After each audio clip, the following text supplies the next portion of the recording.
ጤና ይስጥልን እንደምን አላችሁ? እንግዲህ የፋና ቴሌቪዥን ጋዜጠኛ ሰሞኑን የኢዜማ ከፍተኛ አመራር ወይንም የኢዜማ ስራ አስፈጻሚ በኢትዮጵያ ፌዴራል ዲሞክራሲያዊ ሪፐብሊክ በአዲስ አበባ ከተማ የኢንቨስትመንት ቢሮ ኮሚሽነር የሆኑት አቶ ግርማ ሴፉ ከዚህ ከፋና ሬዲዮ ጋዜጠኛ ጋር ባደረጉት ቃለ ምልልስ ርዕዮተ ዓለም ምንም እንዳልሆነና ኢዜማ ያን ያክል ለርዕዮተ ዓለም የማይጨነቅ መሆኑን ነግሮናል። እንግዲህ አሁን ቀጥታ ለምን እንደዚህ አሉ ምናምን የሚለው ነገር ውስጥ ከመግባታችን በፊት ርዕዮተ ዓለም የሚለው ማለት ምን ማለት ነው የሚለውን ጽንሰ ሐሳብ ማየት ተገቢ ነው። ርዕዮተ ዓለም ማለት እንግዲህ አንድ መንግስት ወይም ፖለቲካ ፓርቲ አሊያም ፖለቲከኛ ነገሮችን የሚያይበት የሚተነትንበትና የሚገመግምበት መነጽር የሚመረምርበት የእምነት መመሪያና ልዩ ለሰው መገለጫ ማህበራዊ መሰረት ተሳትፎ ተጠቃሚነት ለማረጋገጥ የሚቀረጸው ፕሮግራም ተሳትፎና ተጠቃሚነትን ለማረጋገጥ የሚቀረጽ ፕሮግራም አስተሳሰብ ሐሳቦችና እምነቶችን በተደራጀ አግባብ ለማስተዳደር፣ ለመምራት፣ ለመገምገም፣ ለመተንተን፣ ለመጠበቅ የተቀረጸ ጽንሰ ሐሳብ። ስለዚህ ያ ማለት ምን ማለት ነው? የመንገድ ፍሬምወርክ ነው ማለት ነው። ጀስት ላይክ መሪ ለመኪና እንደሚያስፈልግ፣ ሉጋም ለፈረስ እንደሚያስፈልግ ሁሉ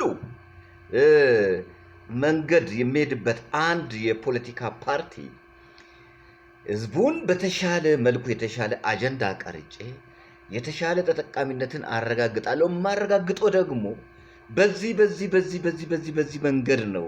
ይህንን መንገድ ተከትዬ በዚህ ፍሬም ወርክ ውስጥ የማህበረሰቡን የፖለቲካ፣ የኢኮኖሚ፣ ማህበራዊ ተጠቃሚነትን አረጋግጣለሁ ብሎ የሚናገርበት ቃል ይሄ ነው ርዕዮተ ዓለም ማለት ነው። ይሄ ማለት እንግዲህ እነዚህ ሀሳቦች የኢኮኖሚ የፓርቲ የኢኮኖሚ ሀሳብ፣ የፖለቲካ ሀሳብ፣ የማህበራዊ ገዳ ሀሳብ፣ የመፍትሄ ተንሸራሻሪነትን በምን አይነት መልኩ አቺቭ አድርጋለሁ በተሻለ መልኩ ካለው ፓርቲ ካለው ፖለቲካ በተሻለ መልኩ የትኛውን ርዕዮተ ዓለም ተጠቅሜ በየትኛው መንገድ ሄጄ ይሄን ማህበረሰብ ውጤታማ አደርጋለሁ የሚል ፍሬምወርክ ነው።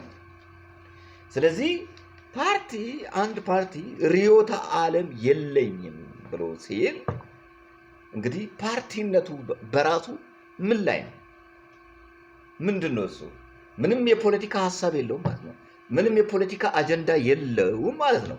ፍላጎቱ ወይ ሀገር ማበጣበጥ ወይ ዝም ብሎ ስልጣን መረከብ የሆነ ነከሌ አደረጉ ስለተባለ ብቻ ለማድረግ ካልሆነ በስተቀር ምንም አይነት የፖለቲካ አጀንዳ ሀገርን ተጠቃሚ የሚያደርግ ሀገርን የሚያሻግር አጀንዳ የለውም ማለት ነው። አጀንዳ ዝም ብሎ ትችት፣ ዝም ብሎ የስልጣንን በመቀራመት የመብት ዝም ብሎ የተጠቃሚነት የግል ኢንዲቪጁዋል ተጠቃሚነትን ለማረጋገጥ ነው ማለት ነው። እንግዲህ አንድ ግራ የሚያጋባው ነገር አንድ ያስቀመጡት ነገር አለ አቶ ግርማ ሴፉ። ነጭ የቃል ኪዳን ሰነድ የኢዜማ ማኒፌስቶ ነው። ማኒፌስቶ ምንድን ነው? አንድ ፓርቲ ርዕዮተ ዓለም ካሌለው በሆነ ርዕዮተ ዓለም ውስጥ ሄጄ ይሄንን የመብት ተጠቃሚነት በዚህ መንገድ እንደዚህ አድርጌ አሳካለሁ ብሎ መናገር ካልቻለ ዋዲድ ቤኒፊት ማኒፌስቶ። ስለዚህ ፓርቲው በራሱ ጤነኛ አይደለም ማለት ነው። የፖለቲካ ጽንሰ ሐሳብ አልገባውም ማለት ነው። የፓርቲ ጽንሰ ሐሳብ አልገባውም ማለት ነው። የተወዳዳሪነት መንፈስ አልገባውም ማለት ነው።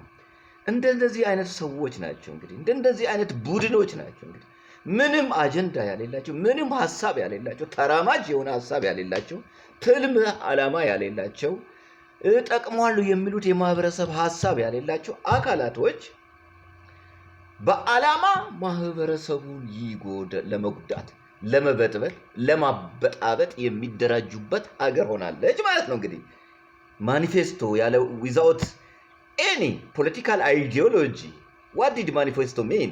ምንድን ነው ማኒፌስቶ? ከየት ነው የሚመነጨው? ማኒፌስቶ በራሱ ከየት ነው የሚወጣው? ከፓርቲ የፖለቲካ ፕሮግራም ውስጥ እኮ ነው። የፓርቲ የፖለቲካ ፕሮግራም ደግሞ የሆነ ፍሬምወርክ ውስጥ ካልገባ ፖለቲካል ፕሮግራም አይደለም። ምክንያቱም ሀሳቦች የሉም ማለት ነው። በውስጡ ሀሳቦች ሊኖሩ ይገባል። የፖለቲካ ሀሳቦች እሱ እኮ አይዲዮሎጂ ማለት ያንን እኮ ነው። ስለዚህ በሌላ በኩል የኢኮኖሚና የፖለቲካ አለመመጣጠን የሚል ሀሳብ አለው። የኢኮኖሚ ታሪካችንና የኢኮኖሚ ፖለቲካችንና የኢኮኖሚ ሁኔታችን ያለመመጣጠን አለ ማለት ነው። ይህንን ነገር እንዴት ነው ኢዜማ ወይንም ፐርሰናሊ አቶ ግርማ ሰይፉ ኮሚሽነር ግርማ ሰይፉ እንዴት ነው አቺቭ የሚያደርጉት? በምን አይነት መልኩ ነው ያልተመጣጠነውን የኢኮኖሚ ርዕዮተ ዓለምና የህዝብ ማህበረሰቡን ታሪክ የማህበረሰቡን የፖለቲካ የማህበረሰቡን ማህበራዊ ጋፕ አሉ እያለ እኮ ነው። ችግር አለ እያለ ፖለቲካል ጋፕ አለ፣ ኢኮኖሚክ ጋፕ አለ፣ የታሪክ ጋፕ አለ እያለ እኮ ነው። እንዴት ነው እነዚህን ነገሮች አመጣጥነን ይህንን ጉለት ያለበትን ማህበረሰብ ጉለቱን ሞልተንለት ውጤታማ አድርገን ወደፊት የምናራምደው? በየትኛው ርዕዮተ ዓለም በየትኛው አስተሳሰብ የትኛው ውስጥ ነው የኢኮኖሚ በየትኛው የኢኮኖሚ ርዕዮተ ዓለም ውስጥ ነው? በየትኛው የፖለቲካ ርዕዮተ ዓለም ውስጥ በየትኛው ርዕዮተ ዓለም ውስጥ ነው ይህንን ማህበረሰብ ውጤታማ የምታደርገው? ይሄ እኮ ነው። ስለዚህ እንደዚህ አይነት ጋፕ ያለበት ሀገር ነች። ስለዚህ እንግዲህ ርዕዮተ ዓለም ህዝብ እንግዲህ ልክ ያልሆነውን የህዝብ ግፊት ህዝብ ፎር ኤግዛምፕል አሁን የሆነ ቡድን የራሱን ተጠቃሚነት ለማረጋገጥ ሊፈልግ ይችላል። የሆነ ቡድን ደግሞ የራሱን ብቻ ተጠቃሚነት ለማረጋገጥ ሊፈልግ ይችላል። ስለዚህ ግን ለሰፊ ማህበረሰብ የሚጠቅም የማይታይ ነገሮችን ልጠቅም የሚችልበት ልክ ያልሆኑ የህዝብ ግፊቶችን የቡድን ግፊቶችን ሪሲስት ለማድረግ በአንተ ርዕዮተ ዓለም በአንተ ሀሳብ በአንተ ጭብጦች ይዘህ በተነሳው ዓላማ ተቋቁመ የሰፊውን ማህበረሰብ ፍላጎት የተበጣጠሰ ፍላጎት ሳይሆን የሰፊውን የማህበረሰብ ፍላጎት በማሳካት ሰፊውን ማህበረሰብ የምጠቅምበት መንገድ ነው። እንግዲህ ርዕዮተ ዓለም የህዝብን ልክ ያልሆነ ግፊት ለመገደብ የሚጠቅም የሀሳቡ ክምችት ነው። ርዕዮተ ዓለም እንግዲህ የተፈጠረው በ1973 ህዳር ወር አካባቢ ነው እና ይህንን የፈጠረው ሰው እንትና የሚባል ማነው?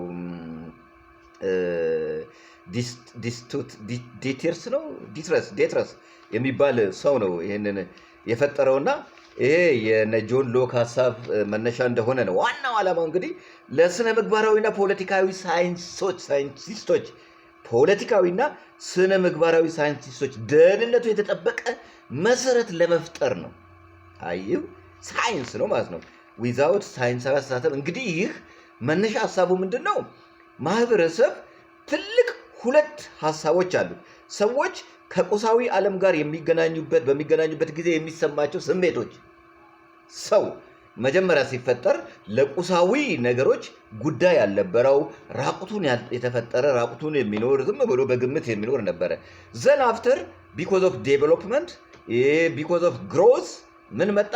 ሰው ከቁሳዊ ዓለም ጋር የሚገናኝበት ሁኔታ ተፈጠረ። ያኔ የሚሰማው ስሜት ደግሞ ቀድሞ ከነበረው ስሜት ሌላ ሆነ። ኖርማል እንግዲህ ይሄ ይቀጥላል ማለት ነው። የሚቆም ነገር አይደለም፣ ስታቲክ አይደለም፣ ዳይናሚክ ነው። ሰው ከቁሳዊ ዓለም ጋር በሚገናኝበት ጊዜ የሚሰማቸው ስሜቶች አሉ። በዚህ ስሜቶች ምክንያት በአእምሯቸው ውስጥ የሚፈጠሩ ሀሳቦች አሉ።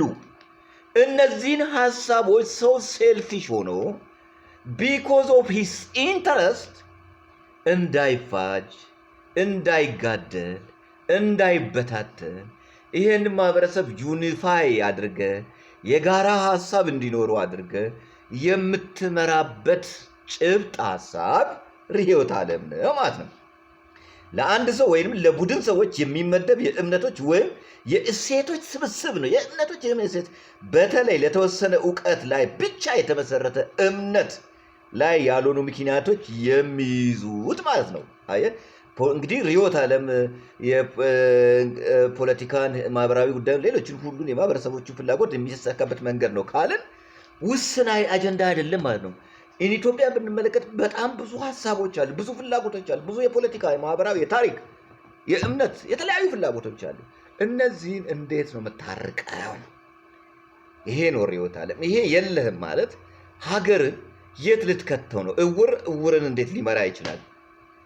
አንድ የፖለቲካ ፓርቲ ወይንም አንድ መሪ እኮ እመራሃለሁ፣ ካንተ የተሻለ አይን አለኝ፣ አንተ የማታየውን ማየት እችላለሁ፣ ያላየውን ማየት ችያለሁ፣ የማትመለከትበትን መንገድ መመልከት ችያለሁ እና እመራሃለሁ እያልክ ከሆነ ታዲያ አንተ እውር ከሆንክ እውርን እንዴት ይመራል? ያ ማለት ማህበረሰብ እውር ነው ማለት አይደለም። ቢያንስ የተሻልኩ ነኝ የሚል ሀሳብ፣ ጽንሰ ሀሳብ ይዘህ ነው፣ ጭብጥ ይዘህ ነው። አንተ ያላየውን አያለሁ፣ ያላስኮን ይዛለሁ፣ በዛ መንገድ አርቄ የተሻለ ነገር አመጣልሃለሁ እያልክ ነው። እና ስለዚህ ርዕዮተ ዓለም ያሌለው ፓርቲ እንዴት ፓርቲ ሊሆን ይችላል? የኢትዮጵያ ሕዝብ እንደዚህ አይነት ነገሮችን በጥንቃቄ ሊያይ ይገባል። ሕዝብንም ደግሞ መናቅ አያስፈልግም። ሀገርን መናቅ አያስፈልግም። ያለ ርዕዮተ ዓለም፣ ያለ አጀንዳ፣ ያለ ዓላማ አንድ ፓርቲ ዝም ብሎ ለዛውም ሻዶ ፓርቲ ነኝ ብሎ መንግስት ላይ ተለጥፎ የመንግስትንም ሀሳብ የመንግስትንም አእምሮ እየጠመዘዘ ያልተፈለገ የመንግስትን ስራንም መንግስትንም ሊያሰራ አይገባም። ምክንያቱም አንድ ፓርቲ ዓላማ ሊኖረው ይገባል። እኛም ልንደግፈው፣ ልንከተለው፣ ልናስተካክለው፣ ልንረዳው ከተፈለገ ርዕዮተ ዓለም የሚሄድበት መንገድ የሆነ ፍሬምወርክ፣ ከዚህ ፍሬምወርክ ወጥተሃል፣ ያንተ ሀሳብ እኮ ይሄ ነው፣ መሄድ ያለብህ በዚህ ፍሬምወርክ ነው የምንለው ፓርቲ ሊኖረን ያስፈልጋል። እና ህዝብንም መናቅ አያስፈልግም። እወዳቸዋለሁ። ተመሳሳይ ኮንቴንት ይዘት ያላቸው ሀሳቦችን ለመስማት ለማዳመጥ ከፈለጋችሁ ቤቱን ላይክ፣ ፎሎ፣ ሼር ማድረግ እንዳትረሱ። እወዳቸዋለሁ። ለኢትዮጵያ ሰላም፣ ለሀገር አንድነትን እግዚአብሔር ይፍጠር። ቻው።